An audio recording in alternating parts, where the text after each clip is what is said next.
준비한 풍문쇼 주제는 바로 스타는 분쟁 중입니다. 건물주인 이 세입자에게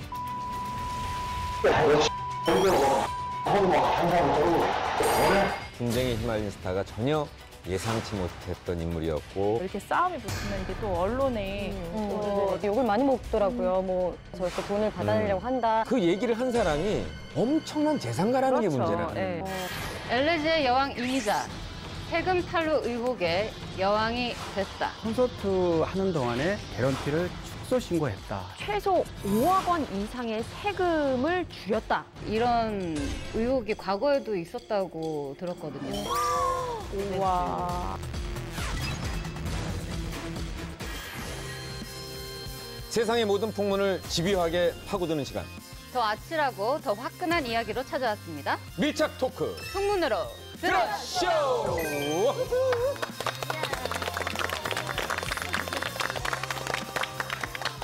요즘 분쟁에 휘말린 스타들로 인해서 연예계가 아주 뜨겁습니다. 네, 뉴스 검색만 하면 분쟁에 휘말린 스타들을 금방 찾아볼 수 있을 정도인데요. 이런 분쟁들로 인해서 이른바 스타들의 품격이 급격하게 떨어지고 있는 것 같아서 너무 안타깝습니다. 네, 그래서 오늘 준비한 풍문쇼 주제는 바로 스타는 분쟁 중입니다. 분쟁 중인 스타들 중에서 가장 핫한 스타가 바로 저에겐 대선배님이시자 레전드시죠. 이미자 선배님이 아닐까 싶습니다. 자, 이미자 씨와 관련된 풍문을 최여진 씨가 소개해 주시죠. 엘레지의 여왕 이미자, 세금 탈루 의혹의 여왕이 됐다.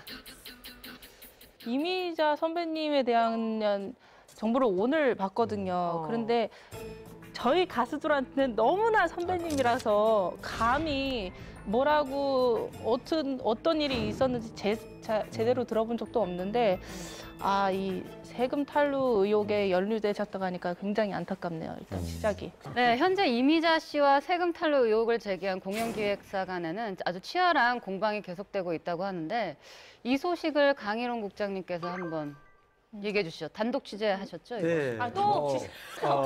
이 이미자 씨 관련 기사는 한 달 정도 취재를 해서 이제 기사화했는데 대한민국 최고의 가수고 60년 가까이 자리를 정상을 지켰던 우리 그 상징적인 가수인데 이 세금과 관련된 문제라서 참 민감하기도 했고 오랜 취재 기간을 거쳐서 사실 이게 이제 세상에 이게 알려지게 됐는데 일단 공연 기획사하고 이미자 씨와의 관련 그 콘서트 때문에 콘서트 하는 동안에 개런티를 축소 신고했다. 이게 10여 년간 그렇게 이루어졌다.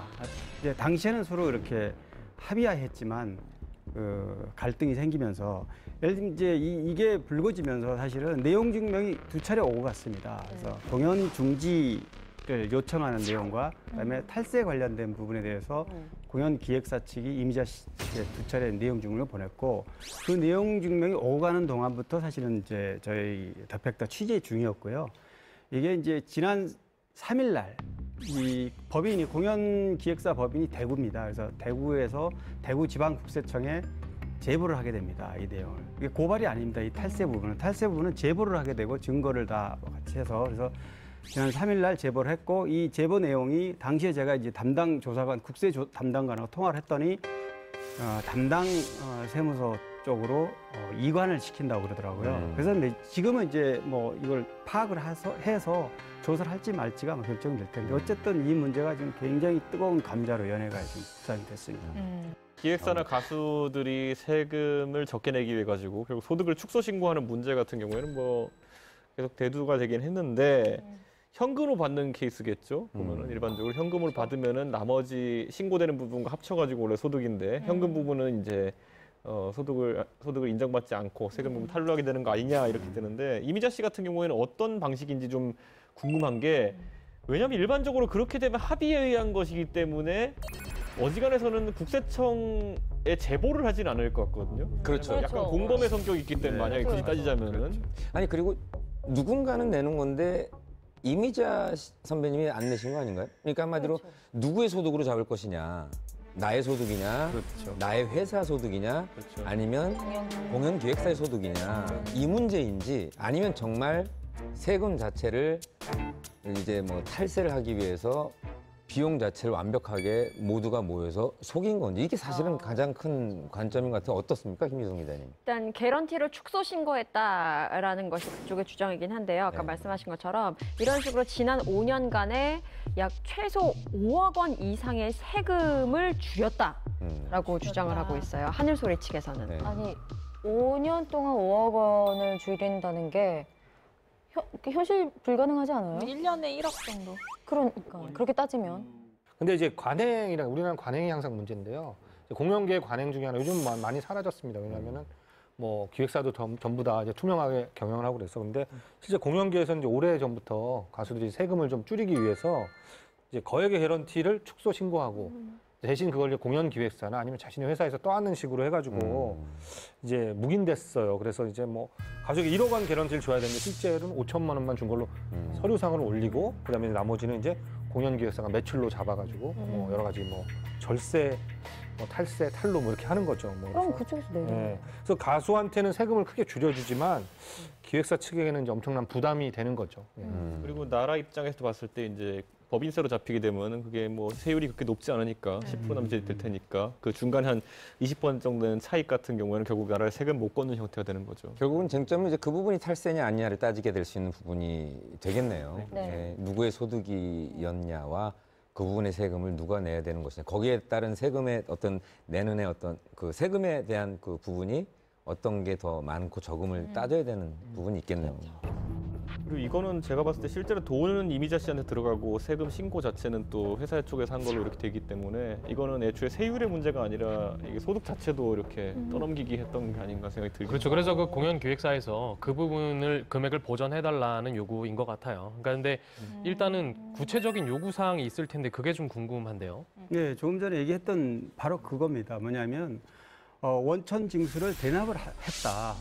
그러니까 이제 예를 들면 이미자 씨 개런티를 축소를 하면 나머지 그 축소된 부분이 감춘 게 아니라 법인으로 공연기획사 법인으로 떠넘겨졌기 때문에 연말에 그 소득 신고할 때 그 부분을 더 냈기 때문에 거기다 합산해서 대납한 부분과 또 13년간 미신고 출연료 그걸로 인해서 법인으로서는 물지 않아야 될 세금을 물었다. 이제 이런 거를 이제 주장을 했고 그래서 이게 이제 복잡하게 됐던 이유가 뭐냐면 지금 이미자 씨 공연에는 기획사가 3개가 있습니다. 그래서 A, B, C가 있는데 가장 큰 기획사 A가 이번에 이제 이 문제를 제기했고 B는 이제 광주에 있는 지방 공연 기획사고 또 하나는 서울에 있는 디너쇼 기획사인데 이제 A 기획사가 이런 여러 가지 최근 근래 뭐 세월호라든가 메르스라든가 뭐 신종플루라 이런 것 때문에 공연계가 굉장히 초토화된 적이 있습니다. 근래 한 5, 6년간.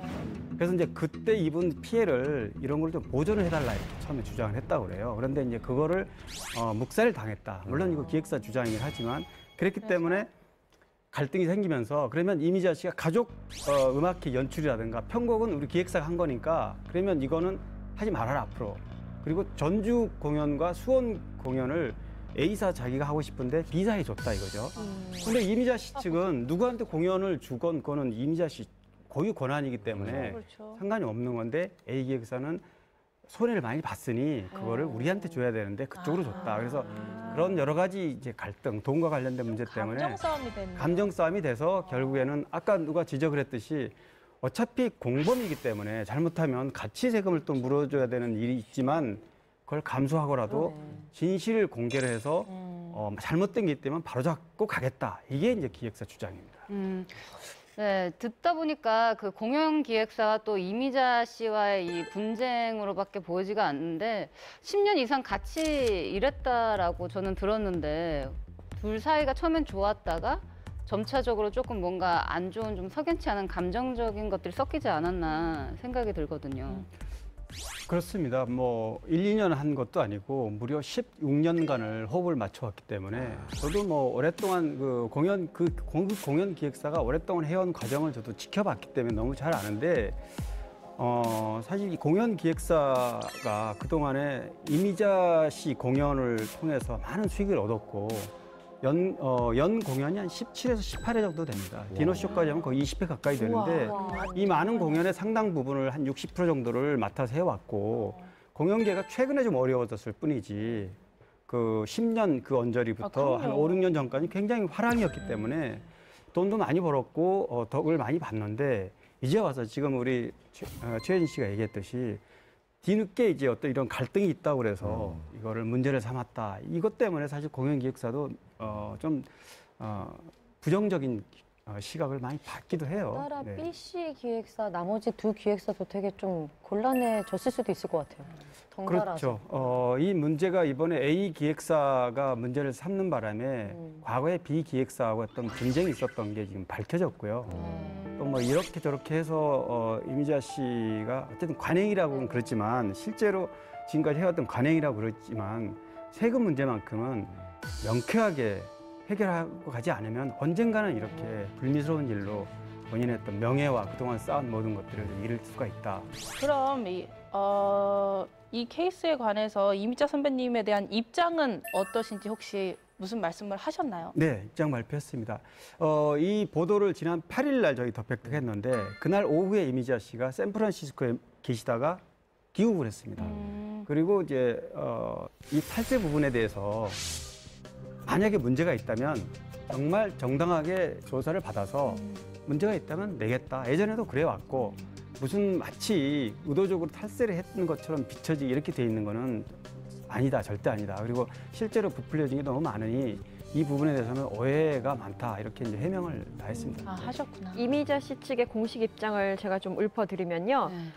이미자는 총 예산이 결정난 공연에서 출연자분의 출연료만 수령을 해서 출연을 했고 원천 징수액은 이미 하늘소리와 계약한 그 기획사가 징수를 하고 남은 금액을 성실히 납세했다라고 밝혔어요. 근데 여기서 그치지 않고 하늘소리 측이 다시 또 의혹을 제기하는데요. 그러니까 이미자 씨가 외제차를 2대를 소유하고 있답니다. 거기에 이제 운전 기사도 2명이고요. 네. 그리고 이제 그간 뭐 해외 여행이라든지 뭐 자녀 전세금 출연한 것들 그런 것들 전부 다 사실은 이 세금 탈루한 부정한 금액으로 만들어낸 것이 아니냐 하는 그런 의혹까지 제기한 상태입니다. 하늘소리 측의 이런 주장에 대한 어떤 이미자 씨의 어떤 그 반응은 반응이 뭐가 어땠어요? 있을까요? 네, 이미자 씨 주장은 이렇습니다. 뭐 57년 동안 사실 국민 가수였잖아요. 그게 그에 맞게끔 한 평생 축적한 재산으로는 사실 뭐 과함이 없다고 스스로 생각한다라는 입장이었고 또 축적된 부들이 하늘소리 공연만으로 축적된 부가 아니고 이미 나는 계약하기 전에 차량 2대를 소유하고 있었고 기사 2명도 있었다라는 입장을 밝혔습니다. 워낙 예전부터 활동했기 그쵸. 때문에 그 정도는 그렇죠. 충분히 네, 갖고 계실 이해하죠, 거라고 저도. 예상이 되거든요. 이건 좀 요새 하늘소리 측도 8월 9일 보도자료를 통해서 이미자 씨는 탈세를 했습니까 안 했습니까? 또 남편 김창수 씨가 국세청 조사에서 고지서 오면 그때 내면 된다고 했는데 탈세를 남편은 인정하십니까? 그리고 언제부터 했습니까? 불법 재산 증여 했습니까 안 했습니까? 라며 이미자 씨 측에 대한 탈세 의혹 해명을 촉구하기도 했습니다. 예. 그리고 또 예전에 이미자 씨가 이런 의혹이 과거에도 있었다고 들었거든요. 네, 역시 하늘소리 측의 주장을 한 건데요. 2014년에도 공연 수익금을 축소 신고한 사실이 알려져서 7억 5천만 원을 추징당한 적이 있다라는 주장이에요. 이에 대해서 또 이미자 씨 측은 당시 탈세는 불법이 아니었고 하늘소리의 축소 탈세 세무조사에서 인지하지 못했던 금액, 그 수익적인 그 소득이 발생을 해서 자발적으로 세무조사를 받았고 자진 납세를 했다라는 주장이고요.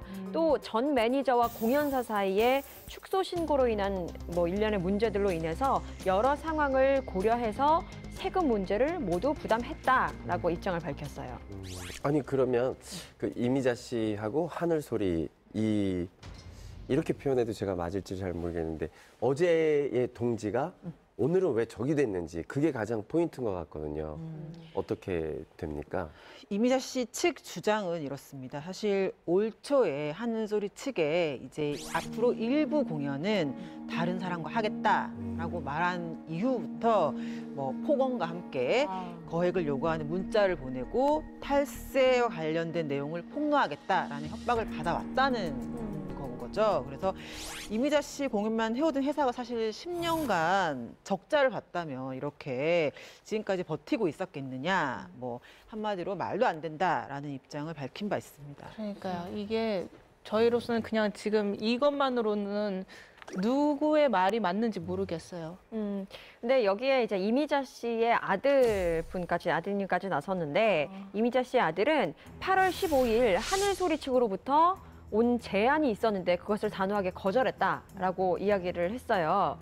하늘소리 측 변호사가 이미자 측 변호사에게 연락을 취해왔고 변호사끼리 만나서 다른 방법을 한번 강구해보자라고 제안을 했지만 우리 측 변호사, 그러니까 이미자 씨 측 변호인은 다른 방법으로 일을 처리할 일이 없다라는 입장을 밝히면서 단호히 거절했다라고 또 어떠한 매체를 통해서 밝히기도 했죠. 다른 방법을 찾아보자는 건 결국 합의를 좀 해보자는 얘기인데 그 합의하자는 건 결국 법대로 갔을 때 하늘소리 측도 확실히 이길 만한 자신이 있는 건 아니라는 상황이거든요. 그렇기 때문에 아마 세금 추징할 수 있는 그 기간이 세금 탈세한 거 추징할 수 있는 기간이 한 5년 정도 될걸요, 여기 공소시효가. 그러니까 5년일 테니까 지금 아까 5년에 5억 정도 탈세했다라고 지금 하늘소리 측이 주장하는 거는 사실은 지금까지 10년 동안 같이 했던 자료를 더 이렇게 공개한다 그러면은 뭐 5년만 얘기했지만 왜냐면 5년이 그 기한이니까 10년 다 얘기하면 또 이미자 씨에게 이미지 타격을 줄 수 있는 부분이 또 따로 있다고 생각하는 것 같아요. 그게 아마 그 세금 징수 공소시효 5년이 아닐 거예요. 제보한 경우에는 그게, 이제 국세청 판단에 따라 10년까지도 할 수 있다. 이게 왜냐하면 정확하게 얘기하면 세금을 1원도 내지 않고 5년간 징수를 못했을 때 내야 될 세금이 소멸되는 거고 그래서 세금 안 내는 사람들이 자꾸 도망을 다니는 이유가 5년 동안 1원도 세금을 안 거치게 하기 위해서 추징이 안 되면 뭐 이 사람을 찾아갔더니 추징할 것도 없고 이 사람 스스로가 자진 납부를 하지 않아서 1원도 추징을 그러니까 1원도 세금을 내지 않았다 하면 5년 후에는 그 사람이 내야 될 세금이 없어져요. 근데 1원이라도 세금이 추징이 되면 38 사기 그건 또 자동 5년이 연장이 돼요. 이 과장님. 징수과장님. 징수과장님이시죠. 혹시 지금 계획하시는 아니, 왜냐하면 저도 부도 나고 나서 저도 모르는 세금의 어떤 모든 뭐 세금을 납세 뭘 해라라고 세금을 내라라고 하는 내용의 얘기들을 너무 많이 저한테 오니까 일일이 가서 보니까 이건 내가 이제 회사로 있던 회사의 대주주였기 때문에 대주주가 모든 세금을 내야 된다, 뭐 해야 된다 이런 것들을 다 직접 경험하다 보니까 안 거고. 이상민 씨가 정말 이번 뭐 본인의 개인적인 사정으로 인해서 뭐 잃은 건 많지만 돈은 잃었지만 지식은 되게 많이 얻으신 것 같아요. 그러면 뭐 좀 몰라도 되는 지식인데 이거는. 아니 각종 분야의 지식 전문가에게 맡겨도 되는 우리 지식보다 현대인들은 주로 이제 경험을 간접 경험으로 책이나 뭐 매체나 근데 직접 경험으로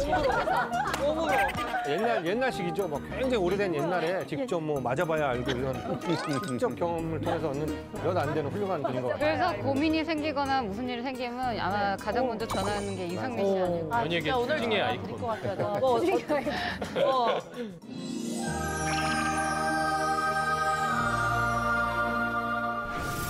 자기 소득이 얼마인지는 다들 알고 있지 않습니까?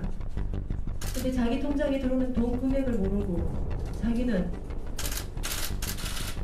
얼마를 받았는지도 모르고 공연 무대를 쓴다는 게 말이 되겠습니까?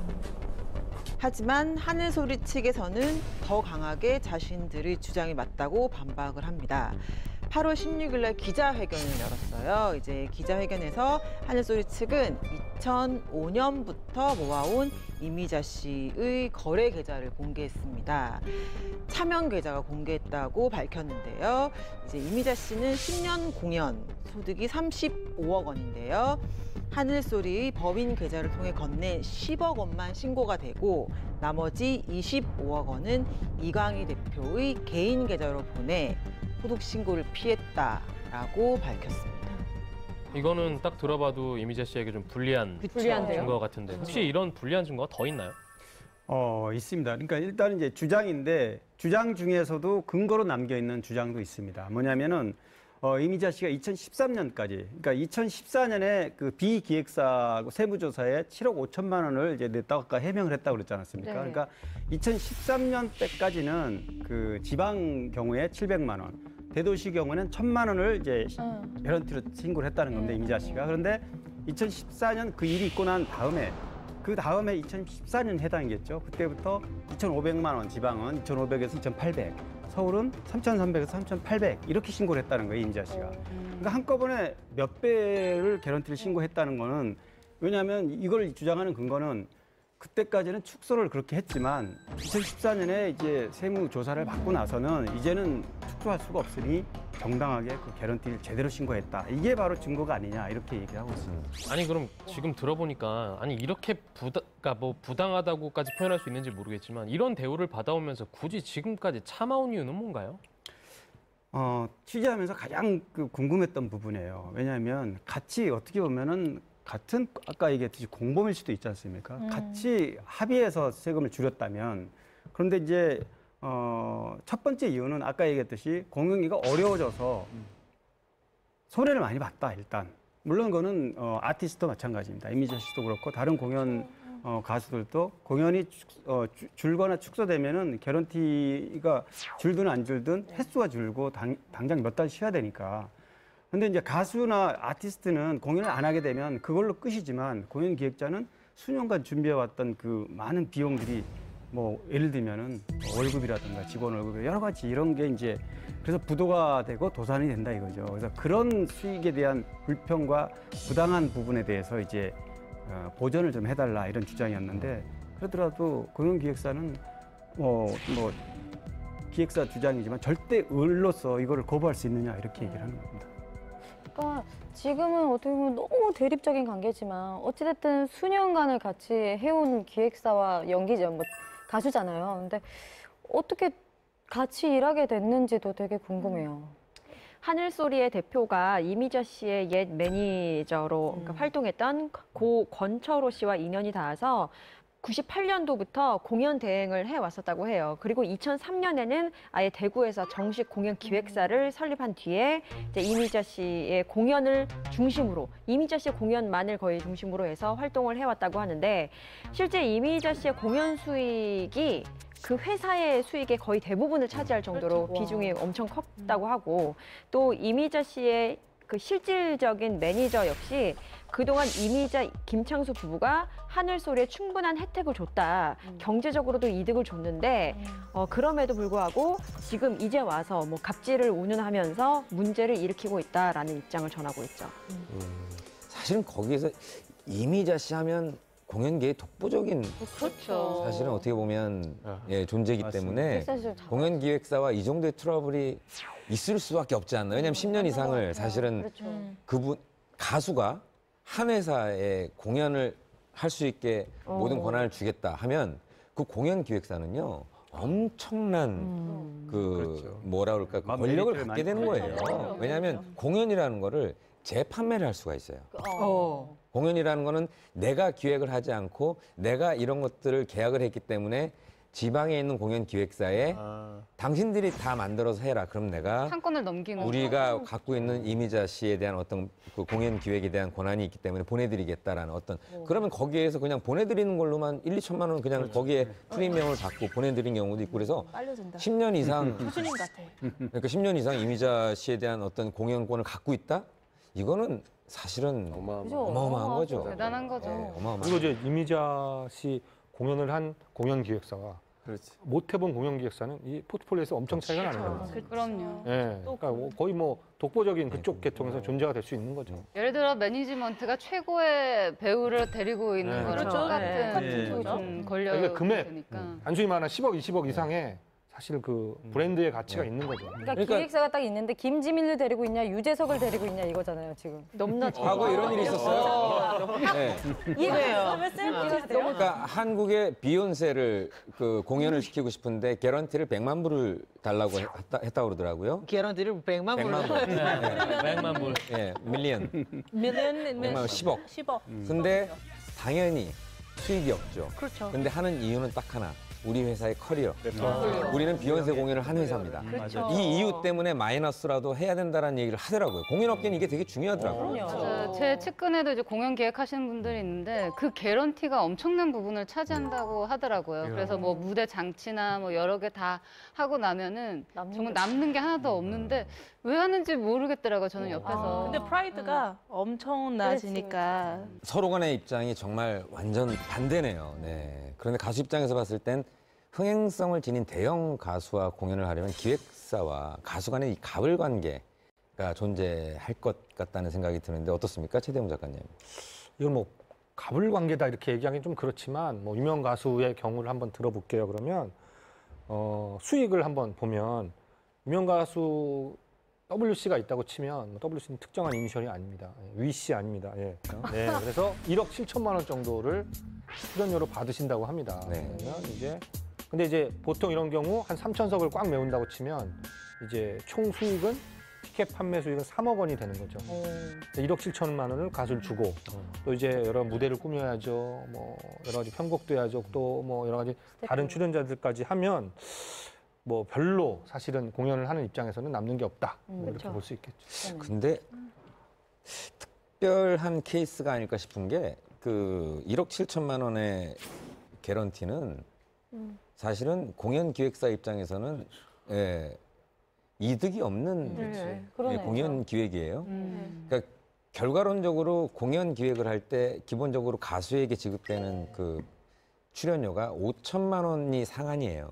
그래야 공연 기획사가 그 출연료를 지급하고 마케팅비, 하드웨어, 뭐 장비, 렌트 비용 뭐 이런 것들을 다 동원시켜 가지고 성공을 시켰을 때 이제 어느 정도 수익이 남는 계산법이지 1억 원 이상만 돼도 사실은 뭐 예전에 비가 한참 잘 될 때 이제 굉장히 유명세를 떨칠 때 그때 이제 비의 회당 출연료가 뭐 1억이다, 2억이다 뭐 이런 얘기가 나왔던 그 시절에는 모르겠지만 지금은 기본적으로 5천만 원 미만. 그럼 B 씨란 얘기인가요? WC가? 그럴 수 있겠네요. 아니죠. WC 하면 왁스가 있다.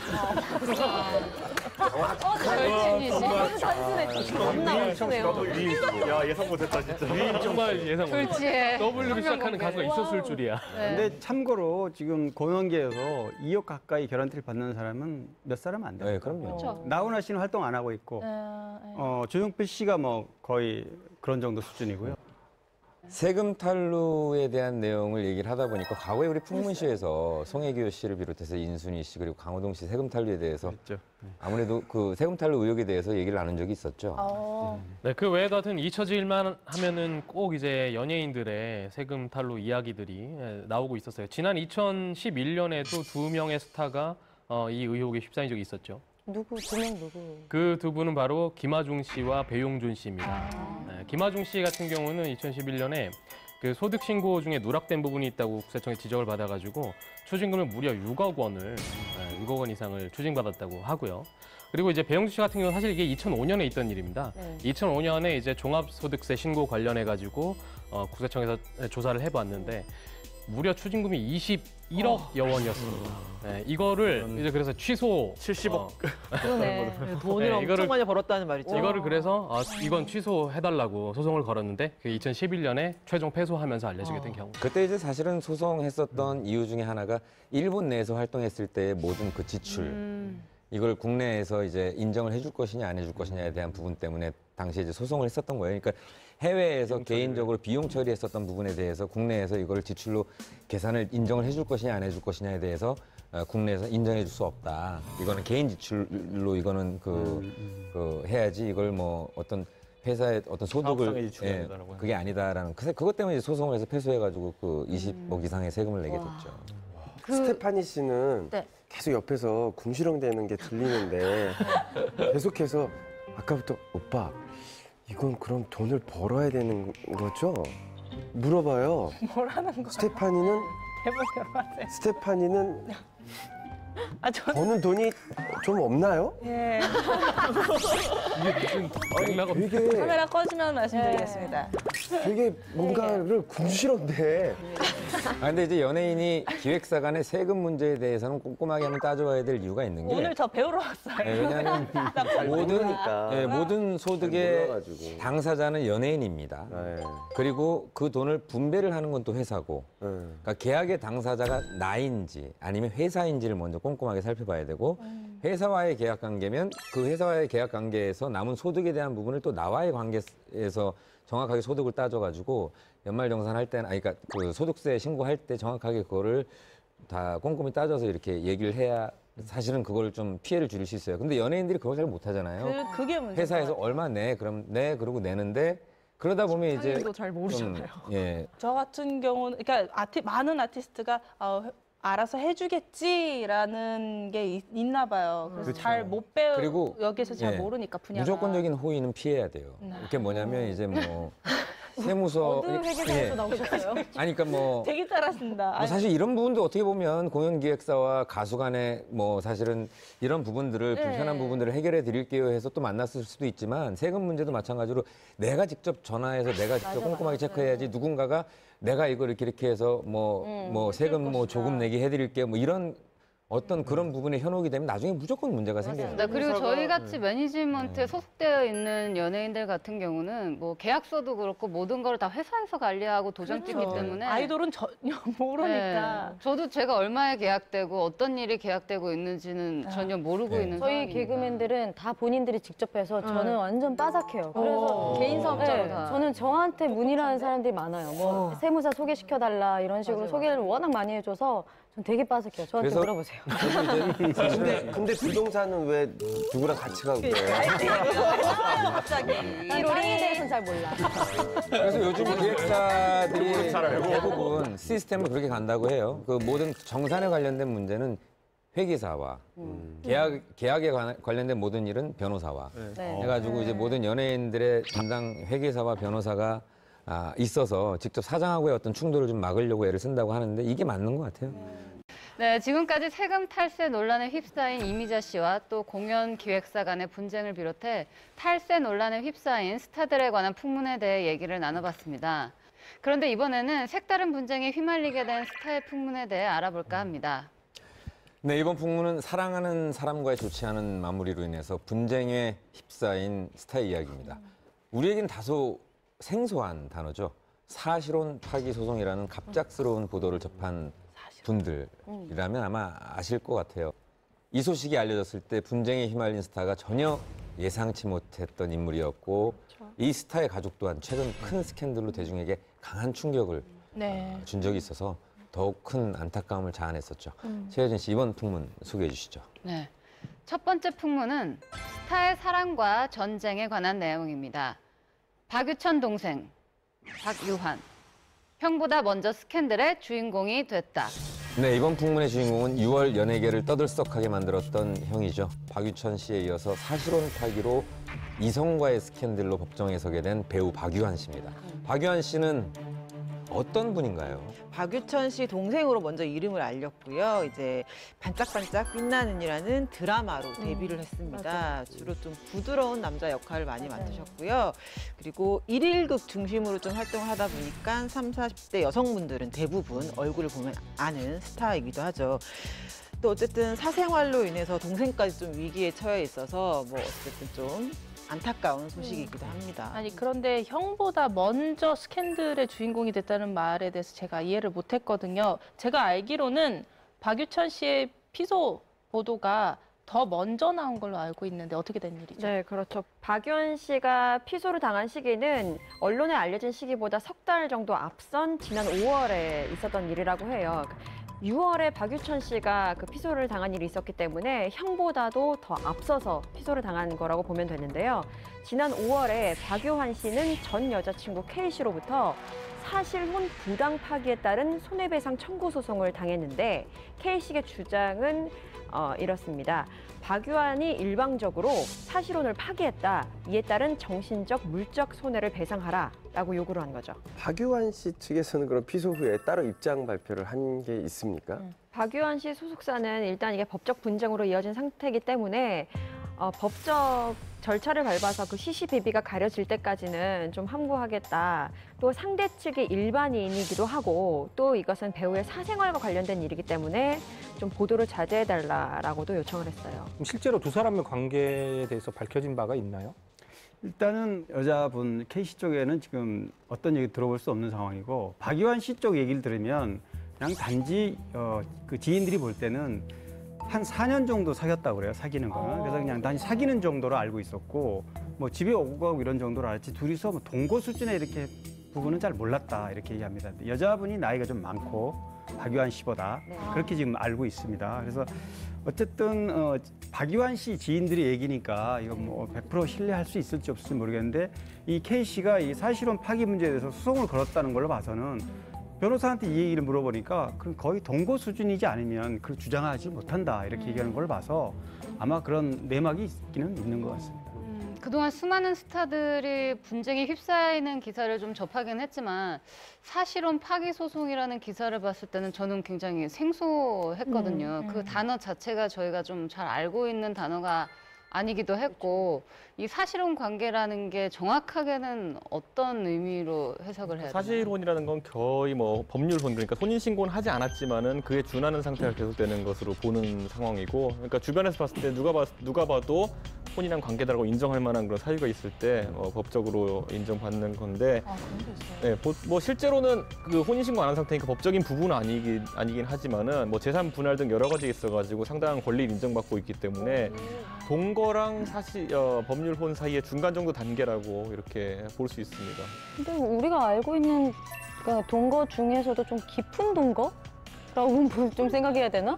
일단 이 동거라는 거는 기본적으로 한 집에 같이 산다는 게 동거예요, 기본적으로. 그렇죠. 근데 이제 사실혼은 얘기가 좀 다른데요. 두 가지가 확실하게 입증이 돼야 됩니다. 첫 번째는 혼인 의사가 서로 합치가 돼야 돼요. 그게 의사구나, 확실히 있어야 돼요. 의사구나. 너랑 나랑 결혼한다 이거를 확실히 둘이 합치해야만 하고 두 번째는 사회 관념상으로 봤을 때 이 둘이 부부라는 것을 인정할 만한 실체가 있어야지만 이 둘이 사실혼으로 보게 되는 거예요. 예를 들면 어떻게 뭘까요? 입증할까요? 그러니까 제가 보기엔 이게 사회 관념상이니까 참 애매하긴 해요. 아니 그런데 이렇게 이제 논란이 있는 것처럼 박유한 씨와 전 여자친구 단순 동거를 한 것인지 아니면 사실혼이 맞는 건지 아직까지는 밝혀진 게 아닌 거죠. 그렇죠. 그 부분에서는 이제 법적 절차를 통해서 밟아서 밝혀질 이야기이긴 한데 이 사건이 발생하고 나서 좀 화제가 됐던 부분이 박유한 씨의 나이가 너무 어리지 않느냐 이런 사실혼과 관련된 논란에 휩싸이기에는 나이가 지금 26살이거든요. 91년생이고 그렇기 때문에 박유한 씨의 이 사실혼 관련 피소 소식에 많은 네티즌들은 연예계의 어떤 뭐 사생활이 좀 의심스럽다. 왜 이러냐라는 연예계 전반에 대한 실망감을 표출하기도 했고요. 또 반면에 교제 중에 자연스럽게 그냥 동거로 넘어간 것 같은데 이를 두고 그냥 사실혼이라고 못 박아버리는 것은 좀 너무 과한 것 아니냐라고 박유한 씨를 좀 옹호하는 입장도 있었어요. 또 배우임을 떠나서 역시 또 개인의 사생활 문제이기 때문에 이게 다른 사람이었으면 감춰주거나 조심스럽게 잘 진행될 부분이 다행히 알려진 사람이라는 이유만으로 너무 또 그냥 다 알려진 것이 아니냐라고 또 의견도 보이기도 했죠. 네, 박유한 씨가 사실혼 파기로 피소되면서 세간의 관심을 좀 많이 받고 있지만 사실 우리나라에서는 동거 커플 증가 등으로 혼인 신고를 좀 미루고 사실혼 상태로 살아가는 사람들이 크게 늘고 있다고 합니다. 그 가운데 각종 법정 분쟁 사례도 좀 빈번하게 발생하고 있다고 하네요. 한국보건사회연구원에 따르면요, 전국 20세부터 65세 남녀 1000명을 대상으로 조사를 한 적이 있습니다. 46.1%가 결혼하지 않아도 남녀가 함께 살 수 있다라고 답했다고 해요. 특히 20, 30대 같은 경우에는 동거 찬성률이 각각 52.1 그리고 59.2 절반을 넘었다고 합니다. 되게 많이 바뀌었네요. 30대가 더 높아요? 저도 이제 혼전 동거 반대를 하는 이유에 대한 설문조사를 본 적이 있는데 가장 큰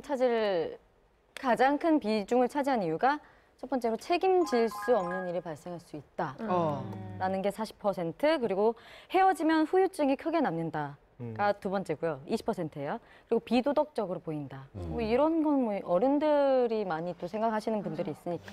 강현웅 국장님 해외 사례 어떻습니까?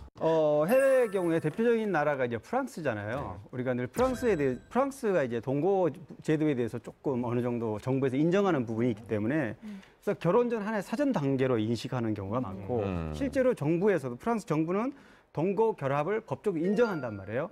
뭐냐면은 예를 들면 그 부부로 간주해서 소득에 대한 어떤 공제라든가 유산 상속 아니면 연금이나 보험 이런 것들을 충분히 실제 부부와 똑같이 인정해 준다는 점에서 보면 프랑스 같은 경우는 그러니까 할리우드 스타를 이렇게 얘기해 보자면은 그 브랜젤리나라 그러죠. 브래드핏하고 앤젤리나 졸리가 굉장히 오랜 시간, 거의 몇 년을 같이 살면서 근데 아이도 입양했단 말이죠. 근데 결혼은 안 했어요. 하지만 이분들은 누가 봐도 그냥 커플이라고는 얘기하지만 사실상 부부라고 이제 칭하거든요. 근데 이분들은 제가 보기엔 두 분 다 기업과 기업이 만났어. 이거 인수합병.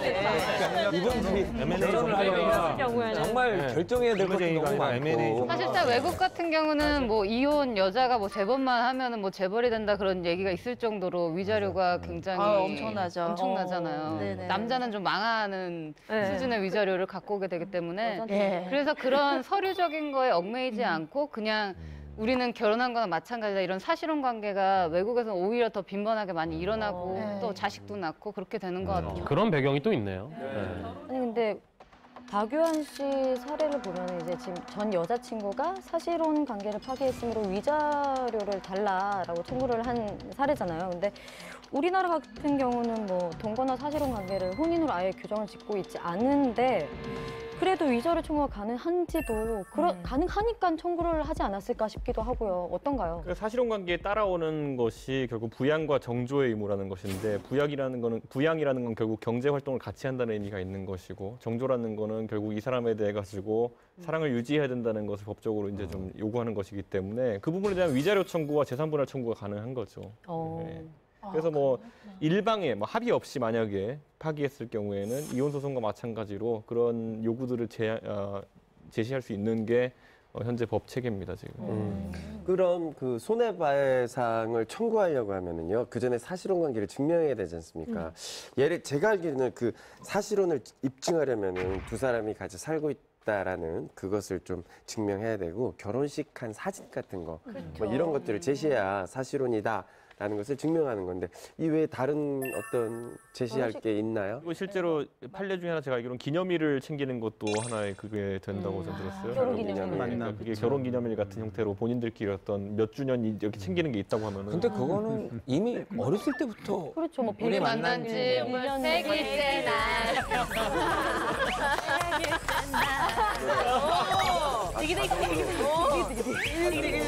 저도 제가 불렀죠. 100일째 만남. 그러니까 이게 참 기준이 묘한 게 이렇게 만약 기념일 챙기는 걸 기준으로 산다면은 홍석천 씨 사실혼 몇 번 해보셨어요? 홍석천 씨 사실혼 몇 번 해보셨어요?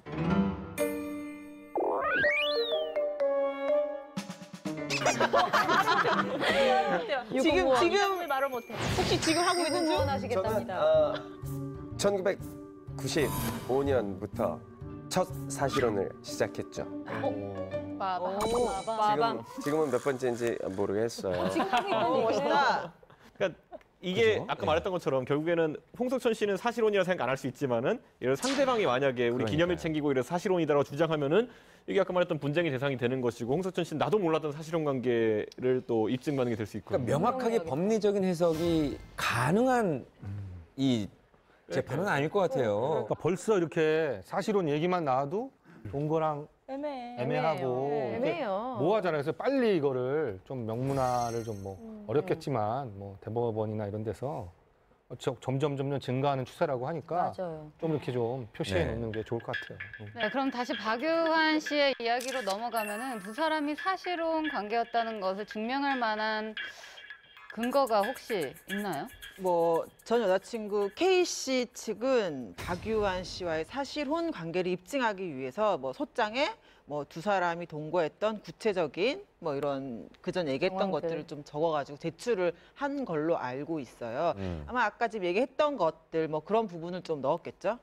그럼 만약에 사실혼 관계라고 인정이 되면 그럼 전 여자친구 주장이 받아들여지면 앞으로 어떻게 진행이 되는 겁니까? 사실혼 관계가 인정이 되면 그 위자료 청구나 뭐 재산 분할 이런 부분에 있어서 법률혼과 동일한 그 권리가 인정된다고 해요. 그렇게 적용이 된다고 하는데 아직 이 부분에 대해서는 밝혀진 바가 없기 때문에 앞으로 좀 두고 볼 필요가 있는 것 같아요. 그렇게요. 제가 박유한 씨 사례를 살펴보면서 좀 사례를 찾아봤는데 굉장히 비슷한 사례가 있었습니다. 2014년에 설명의 편의를 위해서 이제 여자분을 영이라고 하고 남자분을 철수라고 할게요. 네.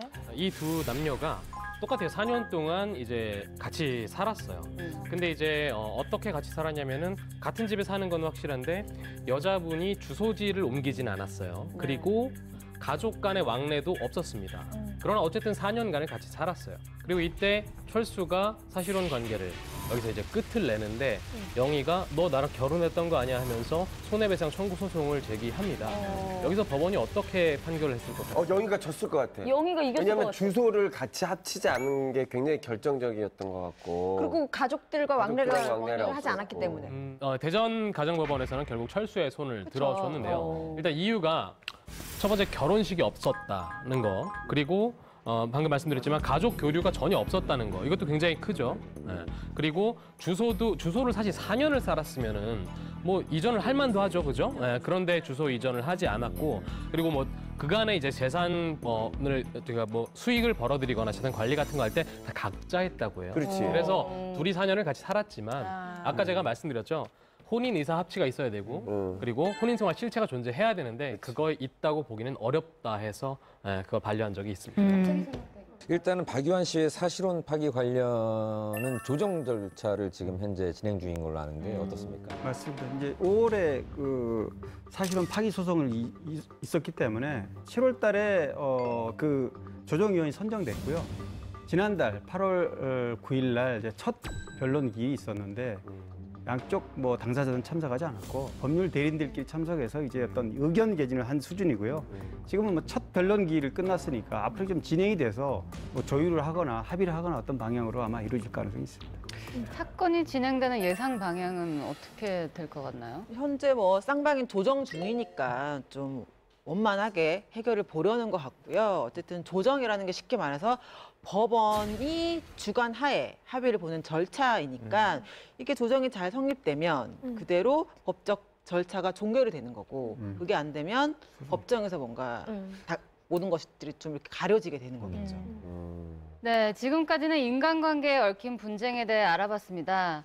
그런가 하면은 스타들은 또 제2의 재테크로 건물을 사는 경우가 굉장히 많은데요. 이번 풍문은 분쟁에 휘말렸던 건물주 스타들에 관한 이야기입니다. 이상민 씨, 이번 풍문의 주인공 소개해 주시죠. 이번 풍문의 주인공은 바로 가수 리쌍입니다. 힙합 듀오 리쌍은 뮤지션으로서 음악성을 인정받음과 동시에 예능 프로그램을 통해서 대중적으로도 많은 사랑을 받고 있죠. 멤버 길은 과거 무한도전을 통해서 그리고 게리는 현재까지 러닝맨에 출연하며 대중에게 친근한 이미지를 지니고 있는 분들입니다. 그럼 리쌍에 관한 풍문을 발표해 주시죠. 네, 이번 풍문은 스타의 갑을 전쟁에 관한 내용입니다. 60억대 건물주 리쌍, 웃는 게 아니다. 빠밤. 네. 4년 전 리쌍 멤버 게리 씨와 길 씨는 서울 신사동 가로수길 인근에 두 사람의 공동 명의로 53억 원 정도의 건물의 주인이 된 걸로 알고 있습니다. 현재 시세로 이 건물이 60억 이상의 금액에 달한다고 하는데요. 그런데 리쌍은 건물주가 된 이후로 하루도 마음 편히 웃을 날이 없었다고 합니다. 바로 이제 건물주 리쌍과 세입자 간의 분쟁이 꽤 오랜 시간 이어져 왔습니다. 네. 리쌍 입장에서는 건물을 사놓고도 또 웃는 게 아닌 상황이 된 거죠. 근데 이 사건 시작은 언제부터였나요? 이 분쟁이 시작된 그 사건을 좀 요약을 해보면요. 2010년 11월에 세입자 서 씨가 건물 1층에 곱창 가게를 냅니다. 이때는 리쌍이 주인이 아니었어요. 그 건물주가 아니었고요. 그런데 2012년 5월에 이제 리쌍이 이 건물을 매입을 하죠. 그래서 세입자 서 씨에게 이 계약서 상의 계약 기간인 그 2년을 지키고 2012년 10월에 가게를 비워달라라고 요구를 합니다. 당시 계약 기간이 남아있더라도요. 바뀐 건물주가 나가달라고 하면 세입자는 그 말에 따라서 나갈 수밖에 없는 거죠. 법적으로는 그렇게 돼 있죠. 그런데 이제 세입자 입장에서는 당시에 이제 투자한 뭐 인테리어 비용이라든가 이런 권리금이라고 통상 그러죠. 이게 2억 7천만 원 정도가 들어갔다고 이제 주장을 하고 있는 거고 그게 들어가 있기 때문에 그냥 나가면 큰 손을 본다는 거죠. 그래서 계약 기간은 얼마 안 남았지만 이제 막 장사가 좀 되려고 그러는데 계약 기간이 만료가 돼서 나가야 된다면 엄청난 손실을 보기 때문에 이 부분 때문에 나갈 수 없다 이렇게 주장을 했고 또 하나는 뭐냐면 리쌍이 건물을 매입하기 이전 그 이전 주인한테 구두상으로 5년 계약을 약속받았다는 겁니다. 네. 근데 그거는 이제 뭐 인정하기 어렵지만 어쨌든 관행적으로 그 같은 주인이라면 그 주인이 인정해주면 되는 거지만 주인이 바뀌었기 때문에 그래서 이 부분에 대해서는 소송을 냈는데 일단은 리쌍이 승소를 합니다. 그런데 여기서 들어보면 리쌍의 입장에서는 좀 억울할 수도 있을 것 같아요. 제가 듣기로는 이 건물을 살 때 36억 원 정도를 빚을 내서 사셨다고 이제 들었거든요. 이 단순히 리쌍의 입장에서 보면 건물을 샀는데 세입자가 계약서에 명시되어 있는 계약 기간과 상관없이 전 주인과 5년을 구독 계약했다. 그래서 보상을 해달라. 이렇게 요구를 하는데 쉽게 받아들일 수는 없을 것 같아요. 근데 세입자 입장에서도 억울한 건 마찬가지예요. 원래 전 주인이 있었는데 5년을 분명히 약속을 받았단 말이죠. 물론 구두였긴 하지만. 근데 이제 갑자기 주인이 바뀌면서 그걸 보장을 못 받게 되니까 억울한 부분이 있긴 하죠. 지금 이게 가장 본질적인 문제는 그 리쌍이 건물 산 시기로부터 해가지고 지금 그 주변에 임대료가 많이 올랐다는 게 아마 그 핵심일 것 같아요. 그러다 보니까 이 장사하시던 분도 아니 뭐 리쌍이 어느 정도 보상을 해준다고 이렇게 했지만 권리금 부분에 대한 부분을 보상해준다 했지만은 그걸로 가서 새로 인테리어 한다 하더라도 다른 곳에 가면 임대료가 확 올라버리니까 그것 때문에 지금 경제적인 문제 때문에 그런 선택을 하지 못하니까 리쌍과의 분쟁을 이어나가면서라도 이거 장사하려고 하는 것이고 그러니까 본질은 리쌍 입장에서 보면은 부동산 투자를 잘한 거겠죠. 그러니까 오르는 쪽에 부동산 산 거지만 또 세입자 입장에서는 뭐 다시 위치를 옮기기도 어려운 상황이 되어버린 거고 고질적인 이런 문제입니다. 근데 이제 저는 이런 경우를 직접 당해봤는데요. 예를 들어서 저 같은 경우는 이제 가게를 뭐 5년 넘게 하던 가게가 현재 건물주가 저한테 아무 통보 없이 건물을 팔았어요. 비싼 값에. 그래서 건물주가 갑자기 어느 날 바뀌었어요. 그래서 재계약을 다시 해야 되는데 새로운 주인하고 건물주하고 계약을 해야 되는데 투자한 그 금액의 이자보다 훨씬 더 많이 이 월세를 임대료를 제가 인상에 동의를 하면 다시 재계약해서 몇 년 동안 저한테 장사를 할 수 있게끔 계약을 해주셔서 연장을 계속 하고 있거든요. 그분은 그런 투자 개념으로 이제 건물을 사셨기 때문에 그래서 저는 세입자이기 때문에 어떻게 방법이 없어서 그렇죠. 그냥 열심히 더 제가 일해서 월세 더 올려주고. 올려드리는 거 제가 내고 최선을 다해서 장사를 해보겠습니다. 네. 하고 제가 그냥 그 조건을 떼어안고 지금 장사하는 상황이거든요. 그러니까 그런 선택밖에 없어요. 그러니까 건물주가 나가라 하는 것이 두렵기 때문에 여기에 쏟아둔 투자금이 몇 억이나 있기 때문에 뭐 손해 날 수는 없으니까. 사실 뭐 이거 어쩔 수 없는 대립인 게 사실 건물주 입장에서도 아까 말한 것처럼 투자한 금액이 있고 그리고 어쨌든 법적으로는 보장된 권리라고 볼 수 있는 부분이 있거든요. 그래서 그걸 포기하고 싶지 않을 테고 또 어떤 세입자라고 하더라도 또 장사하면서 요즘 뭐 참 팍팍한데 거기서 뭐 올려달라는데 다 올려줄 수도 없고 아니면 또 나가라는데 그냥 또 한 푼 안 받고 나갈 수도 없는 상황이고 새로 또 장사를 해야 되는 입장에서는 그러니까 이 갈등은 계속 존재하는 거고 지역을 넘겨다니면서 계속 이게 갈등이 촉발되고 있습니다. 지금 보면은 어떻습니까, 하원대 기자님? 뭐 다행히도 양측은 이후에 합의를 하게 됩니다. 당시에 합의 내용을 보면은 리쌍은 세입자에게 지상 1층 주차장과 지하 1층을 2년 동안 영업할 수 있게 해줘라 라고 합의를 하고 당시에 리쌍은 세입자 서 씨에게 권리금 일부죠. 1억 8천. 을 합의금 명목으로 주게 됩니다. 당시에 세입자도 어쨌든 합의를 했어요. 이때가 2013년 8월의 일입니다. 왜요? 많이 부럽네요. 그런 일이 거의 없기 때문에. 거의 이런 조건 안 해주는데 근데 이거 그것도 보니까 건물주가 해주는 그렇죠, 경우는 거의 없습니다.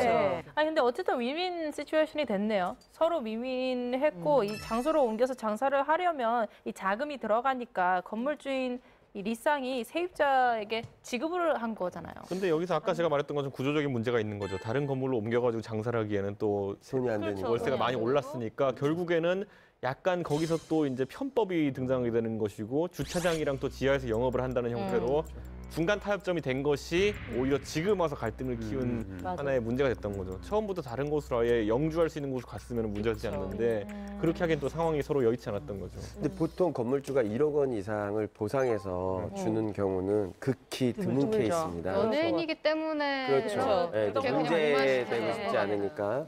하지만 여기서 문제는 주차장 영업 자체가 불법이기 때문에 주차장의 용도를 바꿔서 사용할 수 없다는 게 사실은 문제거든요. 그럴 것 같더라고. 그런 게 있구나. 그러니까 합의 이후 세입자는 2013년 9월부터 주차장에 천막을 치고 영업을 하게 됩니다.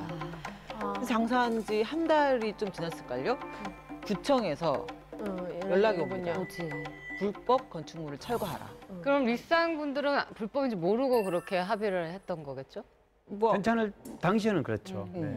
그래서 세입자는 고정식 천막이었던 것을 접이식으로 바꾼 채 영업을 계속 하게 되는데 결국 강남구청에서는 이듬해 2월 이행 강제금 약 120만 원을 부과하게 됩니다. 그리고 리쌍 건물도 위반 건축물로 등재가 되게 됩니다. 아이고. 결국 리쌍이 호의를 베풀어서 이제 영업을 하게 됐는데 이제 세입자는 불법 건축물 철거 명령을 이행하지 않아가지고 결국 건물 자체가 불법 건축물이 되어버린 거니까 아이고, 리쌍도 굉장히 큰 피해를 본 거죠. 그러네요. 사실 뭐 벌금, 뭐 강제 이행금 120만 원은 뭐 돈도 아니죠. 그 건물 가지고 있는 그렇죠. 건물주나 세입자한테는 임대료를 비하면. 근데 가장 중요한 거는 불법 건축물로 이제 등재됐다는 겁니다. 그렇기 때문에 리쌍한테는 엄청난 타격이고, 그래서 결국 세입자에게 불법 건축물로 등재되게 된 원인 제공한 세입자를 상대로 이제 임대차 계약 해지를 하게 됩니다. 그러니까 또 서 씨도 그 부분에 대해서는 왜냐하면 합의를 하지 않았느냐 예전에. 그래서 소송을 제기를 하고 서로 이제 소송이 이제 같이 맞소송이 되는 겁니다. 그래서 리쌍 입장에서는 그런 소송을 이제 받고 나서 역시 마찬가지로 불법 건축물에 대한 어떤 천막 영업이죠. 그거에 대한 이유로 구청에서 철거 통보를 받았으니 결국은 세입자가 철거 요청을 무시해서 계약 위반이다. 이렇게 해서 맞소송을 걸었습니다. 지금 얘기를 쭉 들어보면 다 양측 다 억울한 부분이 있고 맞아요. 또 할 말이 있고 피해본 부분이 있는데 법원에서는 어떤 이렇게 판결이 났나요? 일단 1심에서는 양측 입장, 양측의 소송을 모두 기각했어요. 이때가 2015년 2월의 일인데 양측은 이에 불복해서 항소를 했고요. 문제는 또 예상치 못한 것에서 터지기 시작합니다. 소송 중에 세입자 서 씨의 2년 임대차 계약 기간이 끝이 난 거예요.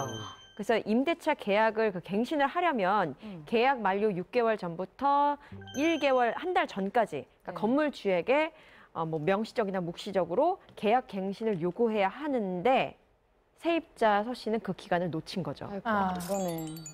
그러니까 당시에 세입자 입장은 또 이래요. 그에 대해서 만료 기간 보름 전에 항소한 것 자체가 사실 갱신 의지가 있다라는 입장을 내놓았습니다. 하지만 재판부는 서 씨가 임대차 계약 만료 전 6개월에서 1개월 사이에 계약 갱신을 요구했다고 볼 만한 증거가 없고 그리고 묵시적으로 의사표시를 했다고 인정하기에도 부족하다라고 의견을 내놓습니다. 그리고 결국 항소심에서 재판부는 건물주인 리쌍의 손을 들게 됩니다. 그 판결로 그럼 세입자의 점포 퇴거 집행이 이루어졌다는 얘기인 거죠? 그렇죠. 합법적으로 이제 법의 판단에 맡기게 된 겁니다. 그래서 재판부가 이제 명도 과정을 거쳐서 판결에 따라서 지난 7월에 이제 철거 세입자 철거 점포 철거죠. 그래서 이제 그때 뭐 저희들도 취재를 갔었는데 뭐 이제 법원에서 동원한 그 인력 외에 강제 집행하는 쉽게 뭐 집달리 이런 비슷한 거 철거하는 이 철거 인원 말고도 별도로 건물주가 또 한 90명 정도 그다음에 맘상모라는 이 모임 세입자 모임인데요. 이 모임이 한 70명. 그래서 굉장히 그 부분이 그 철거 과정이 아수라장이 됐었습니다. 맘상무가 무슨 뜻이에요? 마음 편하게 장사하고 싶은 모임이라는 게 이제 줄여서 맘상모인데 이 맘상모의 대표가 바로 이 리쌍 건물의 세입자인 서 씨입니다. 그래서 이제 취재할 때도 그 맘상모의 그 서 씨가 주도해서 뭐 언론사에 보도자를 뿌리고 자기 입장 표명하고 뭐 그런 얘기들 이제 저희들이 이제 접했는데 현재는 양측 그때 대치를 이루면서 했지만 이 차례, 그러니까 두 번째 강제 집행을 거쳐서 현재는 완전 철거된 상태입니다. 아니 근데 그 이번 일 같은 경우에는 따지고 보면은 양쪽 다 상당한 타격을 입었죠. 예를 들어 리쌍 같은 경우에는 건물 샀다가 지금 뭐 재산상의 손실을 많이 본 상태고요, 그렇죠. 지금. 그리고 이 장사하시던 분 같은 경우에는 결국에는 그 법원의 강제 집행이 됨으로 인해 가지고 뭐 장사하는데 상당한 타격을 입었다는 것도 양쪽이 타격 입은 게 부인할 수 없는 사실이죠. 그리고 하다못해 뭐 거기서 장사하던 공간이 그렇게 용역들과 또 이렇게 또 반대하는 분들이 이렇게 얽혀서 전투하는 그런 현장 비슷하게 되어버렸기 때문에 어느 쪽도 이긴 게 없는 그런 다툼이 되어버렸습니다. 아까 말씀하셨다시피 되게 이런 경우가 비일비재하다고 말씀하셨잖아요. 그런데 꽤 많은 스타들이 자신이 산 건물에 세입자와 갈등이 빚었던 걸로 저는 알고 있거든요. 그런데 혹시 다른 케이스도 알고 계시는 분 있으세요? 아마 당시에 그 개그맨 정영돈 씨, 그리고 배우 손예진 씨, 그리고 가수 싸이, 그리고 비, 이렇게 수많은 스타 건물주들이 세입자와의 분쟁이 있었던 걸로 알고 있는데, 하지만 이 대부분의 경우 스타 건물주와 세입자 사이에 벌어진 사안을 두고 이게 사실 단순히 갑질 논란이나 의뢰 횡포 뭐 이렇게만은 바라보기가 좀 힘들 것 같아요. 왜냐하면 뭐 이런 상황이나 이런 문제점들이 이렇게 주변에서 계속 일어나고 있는 또 문제점 중에 하나다 보니까 좀 아무래도 전반적인 세입자와 어떤 건물주 간의 어떤 문제가 아닌가 싶어요. 단순하게 이제 연예인이기 때문에 뭐 이런 문제가 일어난 건 아니고요. 네. 옛날 막 드라마 같은 거 보면 새마을 시대 드라마 같은 걸 보면 이제 이렇게 막 한 지붕 세 가지로 이렇게 살면서 서로 막 주인집에서 뭐 김장하면 같이 담가주기도 하고 음식도 나눠 먹고 되게 그때는 정도 있고 맞아요. 그런 것 같아요. 지금 너무 각박해지고 이러는데 물론 보도되는 게 이런 각박한 상황만 보도돼서 그런데 사실은 하고 마음 전하고 이렇게 되면 뭐 뭐 개선될 부분도 많이 있다고 봐요. 네. 법도 물론 따라가야 되지만 우리 인식도 좀 그렇게 옛날 같이 좀 이렇게 정겨운 대로도 좀 너무 세상이 좀 그렇게 다는 것 같아요. 좀 씁쓸해요. 그러니까 월세를 내는 사람들 사이에서 막 그런 얘기를 한다고 그러더라고요. 그러니까 좋은 주인 만나는 게 최고의 행운이고 맞아. 좋은 세입자 만나는 게 최고의 행운이라는 얘기를 맞아. 하죠. 맞아요. 분명 얼굴이 알려진 사람으로서 좀 감사해하는 부분도 있고, 분명히 연예인이라는 이유로 또 특혜를 또 받아서는 안 되지만 이를 악용하는 일도 절대 있어서는 안 되는 것 같아요. 서로의 입장 차이를 조금만 더 이해하면서 또 함께 살아가는 방안을 모색해보면 어떨까 하는 생각이 듭니다. 이런 크고 작은 분쟁에 휘말리게 된 건 스타뿐만이 아니죠. 우리나라 역시 지금 사드 배치 분쟁으로 몸살을 앓고 있습니다. 저 우리나라의 사드 배치가 결정된 이후에 이제 중국이 문화 보복을 시작하는 것이 아닌가라는 이른바 사드 괴담이 시작됐습니다. 연예계도 뭐 우려의 목소리가 계속 들리고 있죠. 그래서 오늘 풍문쇼에서는 사드 후폭풍과 관련된 두 번째 주제를 준비해봤습니다. 최혜진 씨가 풍문을 소개해 주시죠. 네, 사드 후폭풍으로 한류가 역풍을 맞았다. 빠밤.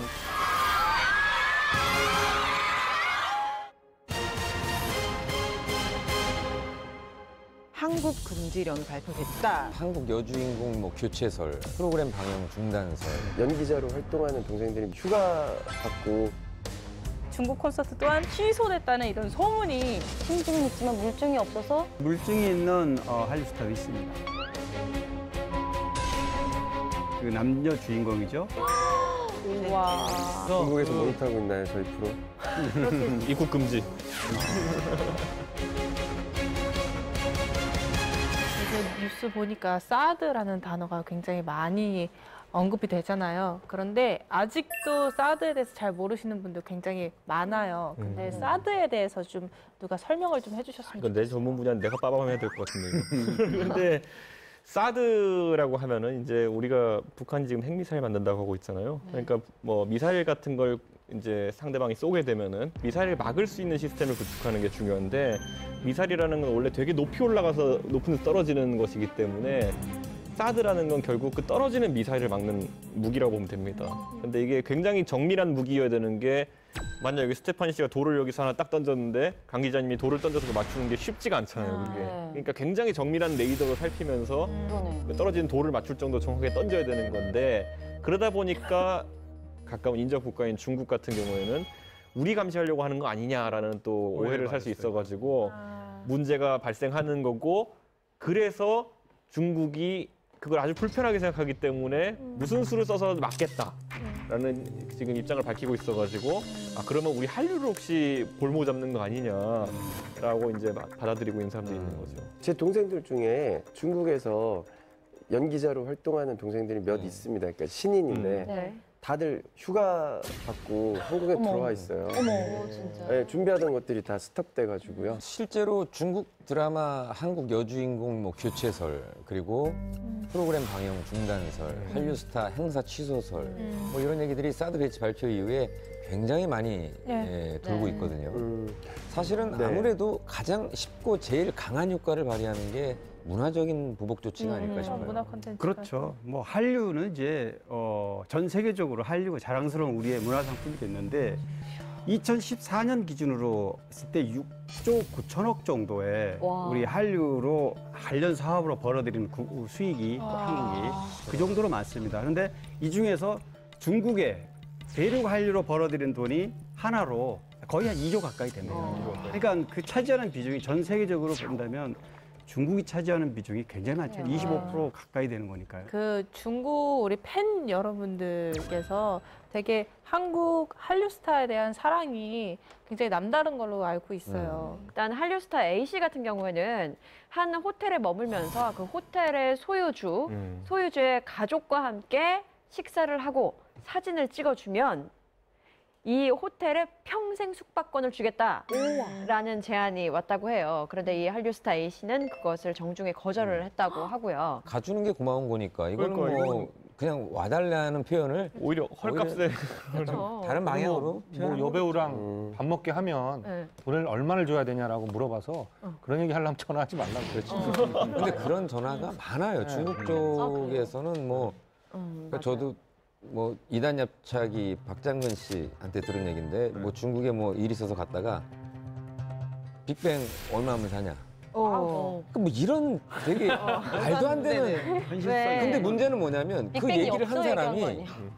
엄청난 재산가라는 게 그렇죠. 문제라는 거예요. 네. 그러니까 그런 얘기를 한 사람이 엄청난 그 부호들. 네, 부호들이 이제 그런 얘기를 그냥 서슴없이? 서슴없이 하니까 참 이걸 어떻게 받아들여야 될지 모르겠다라고 그렇죠. 얘기하더라고요. 부호들 같은 경우에는 자신의 생일 파티에 초대하는 사람들을 뭐 서양의 뭐 대단한 스타들이라든지 한류 스타들이라든지 이렇게 많이 불러서 맞아요, 진짜. 자신의 위상을 그렇게 지인들로 인해서 높인다고 하는데 특히 요즘 같은 경우에는 뭐 해외 어떤 서양 스타들보다도 이 한류 스타 같은 경우가 더 뭐 인정을 받고 각광받기 때문에 많이 초대를 한다고 해요. 만약에 초대를 했는데 거기에 응하면 또 그에 상응하는 거마비를 또 받게 되니까 이런저런 제안들이 중국 부호들을 통해서 많이 들어온다고 하더라고요. 그러니까 이게 뭐 굳이 비교를 하자면은 우리가 중남미 시장에 그 자동차를 팔아서 연간 얻는 이제 수출 수익이 한 2조 정도 되는데 그 금액과 맞먹는 정도가 중국에서 한류로 이제 벌어들인 돈이니까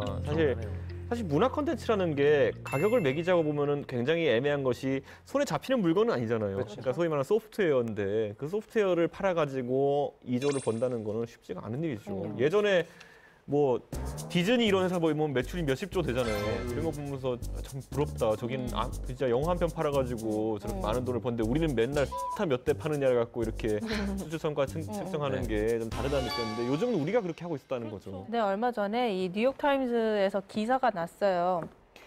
어떻게 써 있냐면 K-팝으로 일컬어지는 한국 대중음악과 한국 드라마 등이 사드 배치로 인한 첫 피해자가 될 것이다 라고 이렇게 타이틀을 기사를 냈더라고요. 그래서 연예계에 돌고 있는 진짜 네. 사드 괴담의 실체가 어떻게 되는지 그게 진짜 궁금하거든요. 존재하는 건가요?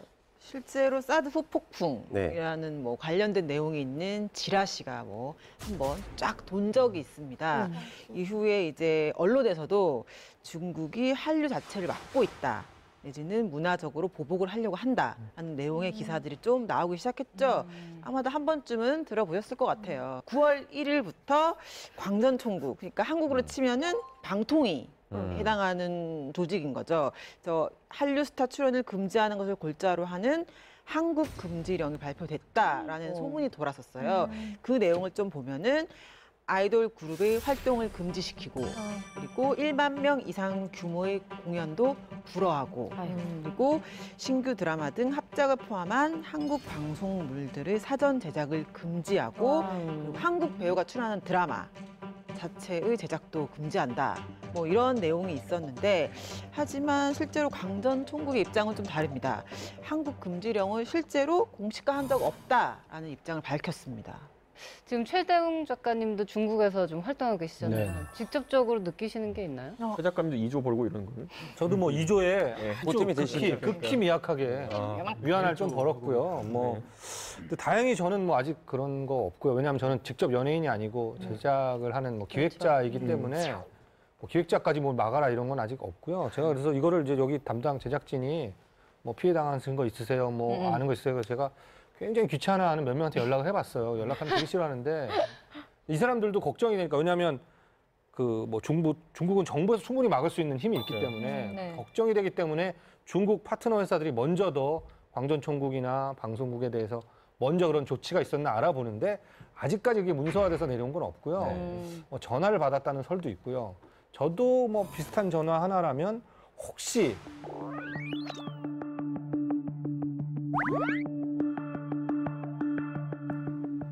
못하게 하면 제가 이름을 막고 제가 했다는 이름을 내지 않고 할 수도 있느냐라는 얘기가 와서 그때가 생각해보자.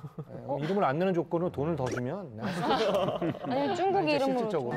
중국 뭐 그래도 되고요. 그냥 뭐 만들면 되잖아요. 제가 뭐 디베어라는 또 지드래곤처럼 만든 이름도 있어요.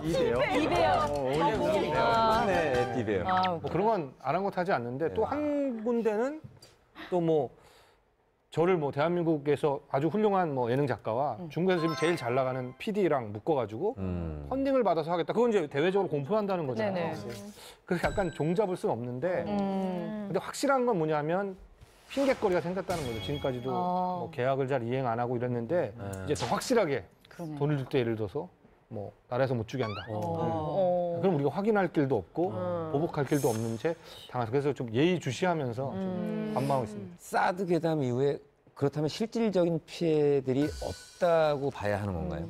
사실 뭐 괴담이다, 뭐 실체가 없다라고들 말씀은 하시지만 사실 대중문화라는 것이 어떤 법적 제도나 뭐 어떤 서류상에 의해 보여지는 것들에 의해서 움직이는 것이 아니라 감정적이고 또 감성적으로 움직이는 것이기 때문에 이러한 정황, 분위기상만으로도 굉장히 위축되는 것은 사실이라고 보여져요. 일단 바로 주가 하락을 그 예로 들 수 있을 텐데 엔터주들의 주가 하락이 좀 눈에 띄고 있어요. 일단 네, 사드 괴담 전후로 인해서 좀 많이 급락하고 있는데 수지 씨와 김우빈 씨가 출연한 그 드라마 함부로 애틋하게 이의 제작사인 삼화 네트워크스가 가장 큰 폭의 하락세를 보였고요. 또 SM 엔터테인먼트, YG 엔터테인먼트 그리고 예능 프로그램 수출로 좀 재미를 봤던 CJ ENM도 주가가 하락한 것으로 많이 보도가 됐었어요. 피해가 있네요. 근데 사실 그 엔터테인먼트 주식 말고도 오히려 시가총액이 가장 크게 떨어진 곳은 화장품 쪽이죠. 네, 왜냐면 화장품 쪽에서 퍼시픽이나 생활건강 같은 경우에는 20% 가까이 주가가 하락했으니까요. 여기는 진짜 몇십 조 단위로 날아간 거죠. 십몇 조 단위로 날아간 거죠. 근데 진짜 이런 것만 들어봐도 사드 때문에 진짜 뭐 다 난리통인데 연예인들이 실제로도 직접적인 피해를 받은 사례가 있나요? 최고의 한류 스타인 뭐 송중기 씨 같은 예를 들어서 이제 막 중국에서 뭐 이렇게 달려야 되는 스타들한테는 사실은 큰 걱정거리가 아닐 수 없어요. 네. 그렇죠. 이런 사드로 인한 국제 정세가 정세의 변화가 생기면 아무래도 대륙 한류에 대한 바람이 좀 약간 찬물을 끼얹는 분위기가 될 거고 지금 실체는 없지만 송중기 씨 같은 경우도 덕상 검협전이라는 그 중국 작품에 캐스팅이 됐다 그런 소문이 있었습니다. 남자 주인공으로 캐스팅이 돼서 167억 출연료 그렇게 제안을 받았다 그랬는데 이게 이제 이런 분위기 때문에 불발이 됐다 이런 얘기가 나왔거든요. 근데 수속사에서는 태양 후예 이후에 올해는 그 영화 군함도에만 집중할 거고 애초에 뭐 얘기가 있었던 거는 확인할 수 없기 때문에 불발이라는 표현은 맞지 않다. 그래서 일단은 부인하고 있습니다.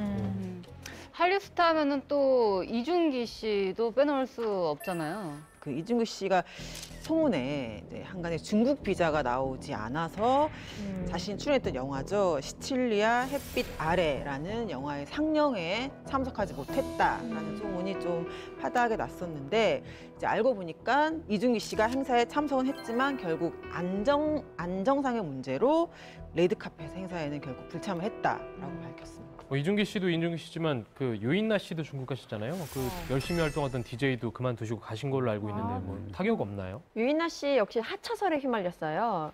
이 드라마 상해천 사천년 2라는 드라마 촬영 중이었는데 마무리 촬영을 앞두고 갑작스럽게 하차하게 됐고 또 심지어 제작사인 후난위성 TV가 해당 드라마의 여주인공을 단순 교체하는 것이 아니라 아예 유인나 씨가 찍었던 그 촬영 분량까지 다 드러내겠다라는 소문이 났었는데요.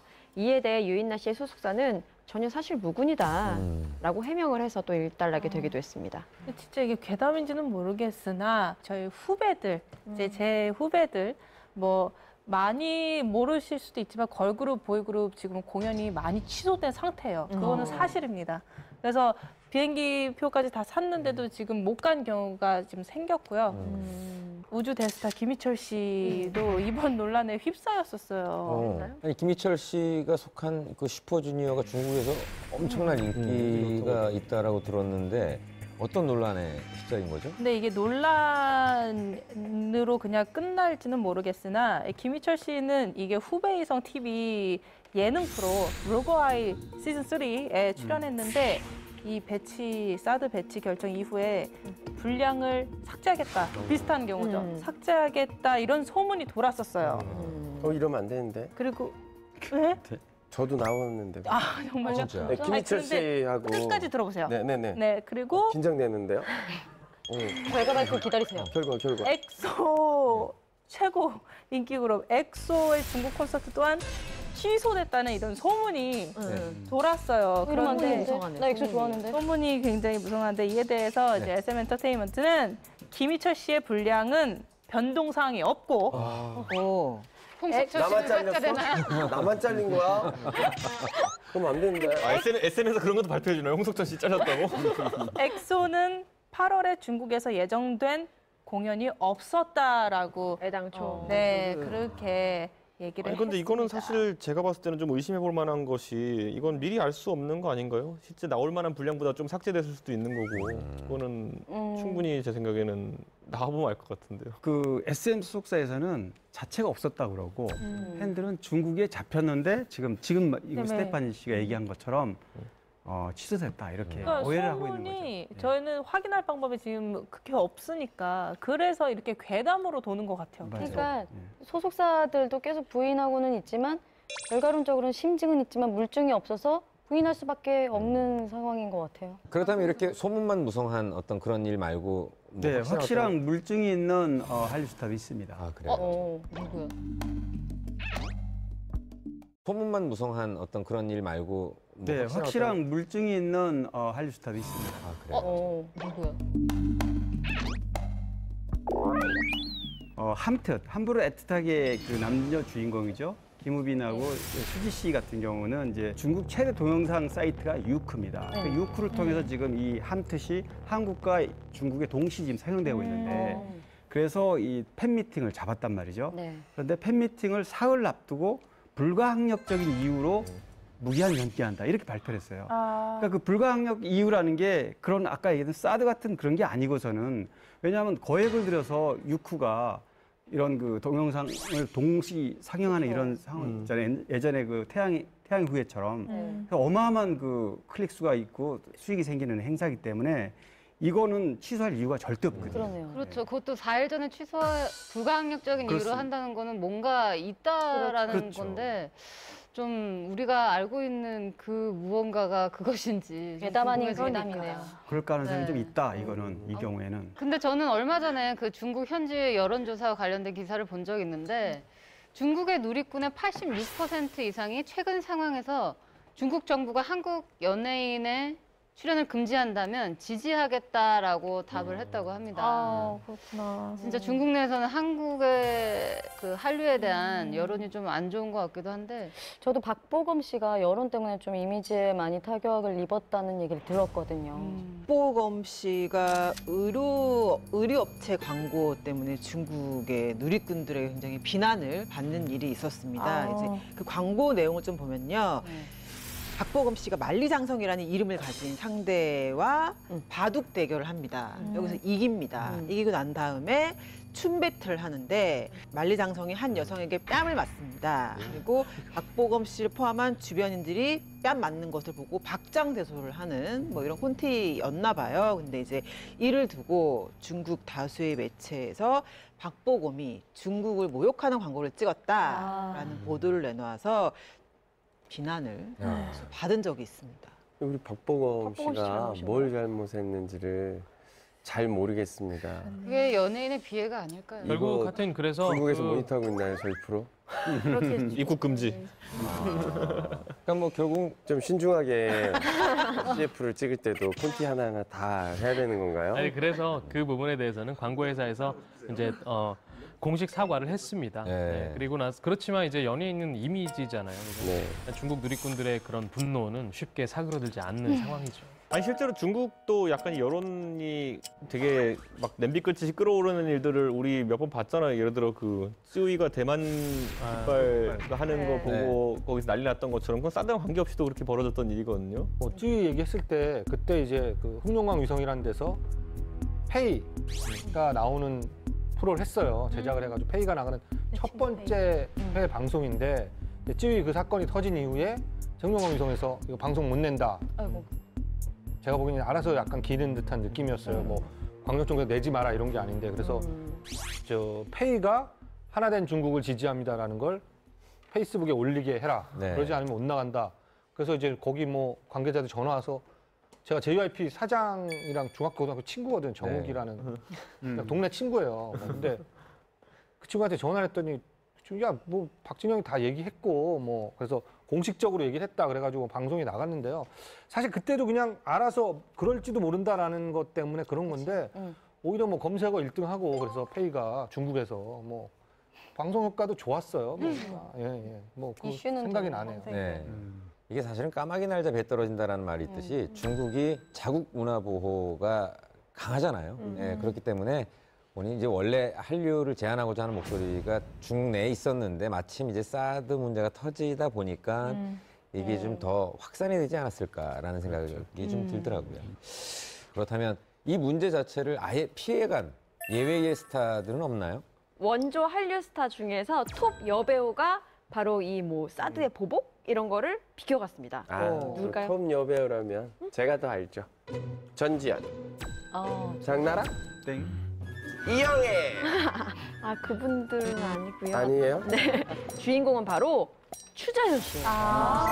우리 자연이가 오랫동안 추자연 씨는 정말 대륙 여신으로 통하는 중국에서 손꼽히는 이 한류 여신 뭐 이렇게 볼 수 있는데 뭐 한국에서 오는 한류 스타라기보다는 이미 토착화된 중국에서의 뭐 최고 스타로 보여지기 때문에 뭐 이런 뭐 보복 괴담이라든지 이런 것들은 좀 비껴나가고 있다라고 보면 될 것 같아요. 추자연 씨의 중국 대표작이 2011년에 방송했던 회가적 유혹이라는 드라마예요. 이제 이 드라마는 SBS 드라마 아내의 유혹을 리메이크한 작품입니다. 이제 추자연 씨는 당시 극중 여주인공을 맡았었고요.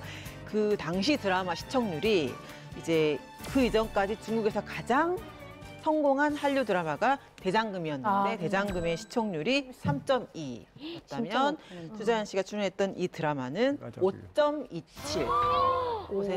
5.27%입니다. 중국에서 5% 넘으면 뭐 수천만 명은요. 대박이죠. 어마어마한 기록을 세웠는데 이제 그 인기에 힘입어서 현재 추자연 씨의 회당 출연료는 1억이라고 하고 출연료를 좀 따져봤을 때 활동을 한 5년 정도 했어요. 그러면은 수입이 약 300억 원 정도 추정됩니다.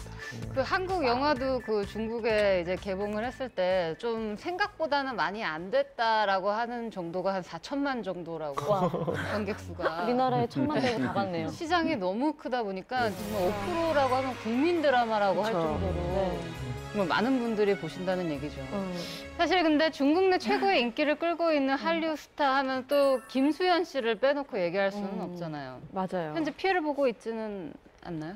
뭐 김수현 씨 역시 사드 보복설과는 무관하게 여전히 승승장구하고 있다고 합니다. 최근에는 또 새로운 광고 2건을 체결했다고 해요.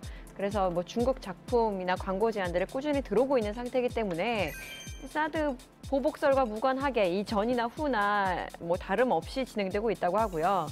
또 박혜진 씨 역시 건재하다고 하는데요. 박혜진 씨의 자신의 이름을 내건 그 마스크팩 있잖아요. 네. 마스크팩은 7월에도 중국 최대 인터넷 쇼핑몰에서 동종 분야 판매 1위를 기록했습니다. 엄청난 인기를 누리고 계시다고 하시더라고요. 앞으로도 좋은 활동 계속해서 보여주시길 바라겠습니다. 지금까지 사드 배치와 관련된 연예계 후폭풍에 대한 풍문을 알아봤는데요. 중요한 거는 한류가 지금 사드 괴담을 걱정하기보다는 어떤 상황에서도 통할 컨텐츠가 뭔지에 대해 고민할 때가 아닌가 생각이 듭니다. 네, 오늘은 분쟁 중인 스타들과 사드 후폭풍을 맞은 연예계에 대한 전반적인 이야기를 나눠봤습니다. 저희가 준비한 풍문은 여기까지입니다. 네, 다음 시간에는 더 은밀하고 궁금한 풍문과 함께 찾아오겠습니다. 고맙습니다. 감사합니다. 감사합니다.